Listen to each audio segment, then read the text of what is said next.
আজকে আমরা শুনব একবিংশ শতাব্দীর একটা দারুণ ডিজিটাল উপকথার গল্প। আর এটা এমন এক পেঙ্গুইনের গল্প যার স্বপ্নটা আমাদের অনেকেরই খুব চেনা মনে হতে পারে। একবার ভাবুন তো, একটা চরম ফ্লপ মোমেন্ট কি করে কাউকে রাতারাতি স্টার বানিয়ে দিতে পারে। আমাদের আজকের গল্পের মূলে কিন্তু ঠিকই অদ্ভুত প্রশ্নটাই রয়েছে, যেখানে ব্যর্থতাই হয়ে ওঠে সাফল্যের সবচেয়ে বড় সিঁড়ি। তো চলুন আলাপ করা যাক গল্পের নায়কের সাথে, পিঙ্কু। আর সে কিন্তু 10টা সাধারণ পেঙ্গুইনের মতো নয়। তার স্বপ্ন, তার স্টাইল, সবকিছুই একদম অন্যরকম। ব্যাপারটা বোঝার জন্য এই স্লাইডটাই যথেষ্ট। দেখুন, যেখানে বাকি পেঙ্গুইনরা আরামে বরফের ওপর দিয়ে স্লাইড করে চলে যায়, সেখানে আমাদের পিঙ্কু একেবারে ভাব নিয়ে বুক ফুলিয়ে হেঁটে চলে, যেন অ্যান্টার্কটিকার একমাত্র সুপারস্টার। আর এই সবার থেকে আলাদা হওয়ার জেদ থেকেই ওর মাথায় একটা আইডিয়া এলো। কি সেই আইডিয়া? আজকের দিনের সবচেয়ে বড় স্বপ্ন, ভাইরাল হওয়া। সে ঠিক করল, না, এভাবে আর চলবে না, আমাকে ভাইরাল হতেই হবে। ভাবুন তো, এই যে একটা পারফেক্ট ছবি বা পারফেক্ট ভিডিও বানানোর চাপ, এটা আমাদের সবার জীবনেই কম বেশি আছে, তাই না? স্বপ্ন তো দেখা হলো, কিন্তু এবার তো প্ল্যানিংয়ের পালা। আর পিঙ্কু কিন্তু শুধু স্বপ্ন দেখেই থেমে থাকেনি, রীতিমতো একটা ফুল প্রুফ মাস্টার প্ল্যান ফেঁদে ফেলেছিল। সে তার বেস্ট ফ্রেন্ড টিঙ্কুকে গিয়ে বলল তার আইডিয়ার কথা। একটা ভিডিও বানাবে, how to walk like a boss penguin. ভাবা যায়, নিজের হাঁটার ওপর টিউটোরিয়াল। কনফিডেন্স লেভেলটা জাস্ট দেখুন একবার। স্বাভাবিকভাবেই বন্ধু টিঙ্কু তো একটু চিন্তায় পড়েছিল, বলেছিল, সাবধান, পড়ে টড়ে যাস না যেন। কিন্তু পিঙ্কু তখন সাফল্যের স্বপ্নে বিভোর। তার ঝটপট উত্তর, আরে, ভাইরাল হতে গেলে একটু রিস্ক তো নিতেই হয়। ওর ভাবটা এমন ছিল যেন ব্যর্থতা বলে কোনো শব্দ তার ডিকশনারিতেই নেই। তো সবকিছু রেডি, ক্যামেরা অন। পিঙ্কু তার জীবনের সেরা পারফরমেন্স দেওয়ার জন্য একদম প্রস্তুত।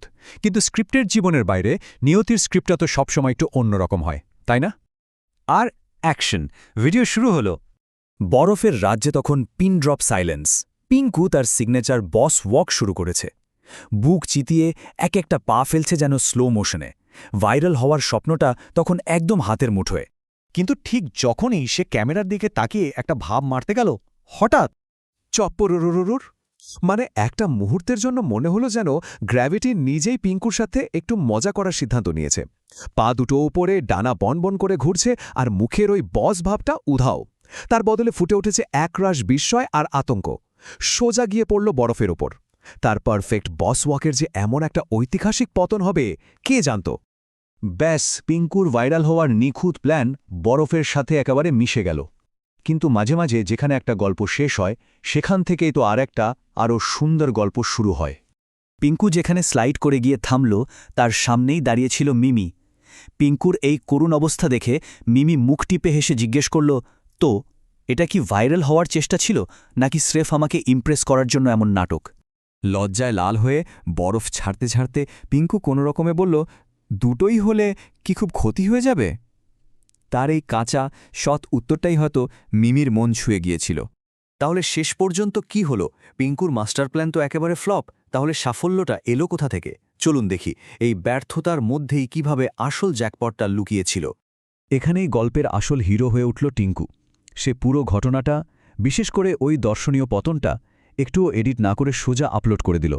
আর ক্যাপশনটা দেখুন, expectation versus reality, penguin edition. এক কথাই পারফেক্ট, কারণ মানুষ তো পারফেক্ট কন্টেন্টের চেয়েও আসল মুহূর্ত দেখতেই বেশি ভালোবাসে। আর তারপর যা হলো তা এক কথায় বিস্ফোরণ। রাতারাতি ভিডিওতে লাখ লাখ ভিউ। পিঙ্কুর ওই সাজানো গোছানো বস ওয়াকের চেয়েও তার আসল, মজাদার আর ভীষণ রিলেটেবল মুহূর্তটাই সবার মন জয় করে নিল। তো শেষে দেখা গেল পিঙ্কু ভাইরাল তো হলোই, সাথে পেল মিমির মনও। অর্থাৎ যা চেয়েছিল তার চেয়েও অনেক বেশি পেল, তবে একেবারে অন্য পথে, যে পথের কথা সে হয়তো স্বপ্নেও ভাবেনি।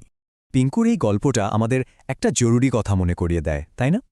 আমরা সবাই যখন অনলাইনে একটা নিখুঁত জীবন দেখানোর চেষ্টায় থাকি, তখন হয়তো ভুলেই যায় যে আমাদের ভুলগুলো, আমাদের কাঁচা মুহূর্তগুলোই আমাদের সবচেয়ে বেশি মানবিক আর আকর্ষণীয় করে তোলে। তাহলে প্রশ্নটা হলো, জীবনের সবচেয়ে বড় সাফল্য কি নিখুঁত পরিকল্পনায় লুকিয়ে থাকে, নাকি আমাদের অগোছালো অপ্রত্যাশিত ভুলগুলোর মধ্যে দিয়েই সাহসের সাথে এগিয়ে যাওয়ার মধ্যে?